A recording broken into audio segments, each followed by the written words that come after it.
Shalom everyone. I am Sarita, a student of the Holy Torah at ACTC Seminary.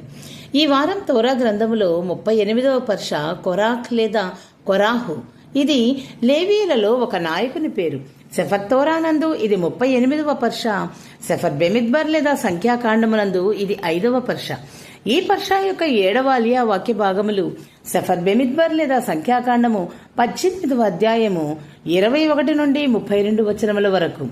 ఈ అలియాలో యావే లేవీయులకు వారి సేవకు ప్రతిఫలంగా ఇజ్రాయేలీయుల నుండి వచ్చే దశమ భాగాలను అనగా 10వ వంతును ఇస్తానని మోషే ద్వారా అహరోనుకు చెప్పాడు.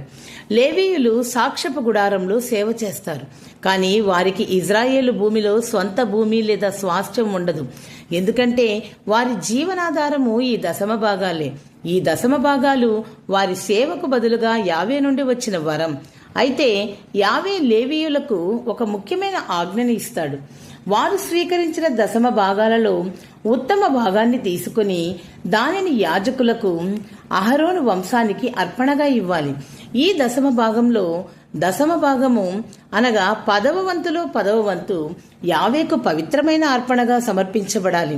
ఈ అర్పణను యాజకులు స్వీకరిస్తారు మరియు లేవీయులు మిగిలిన భాగాన్ని తమ జీవనాధారంగా ఉపయోగించవచ్చు.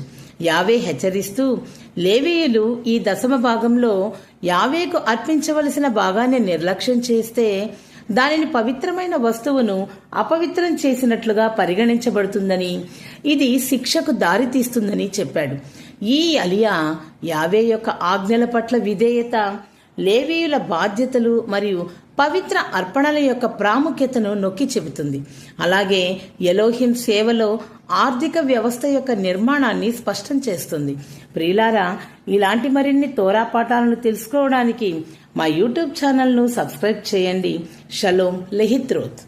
Thanks for watching. Do subscribe our channel. Please like, share, comment and don't forget to click the bell icon for notifications.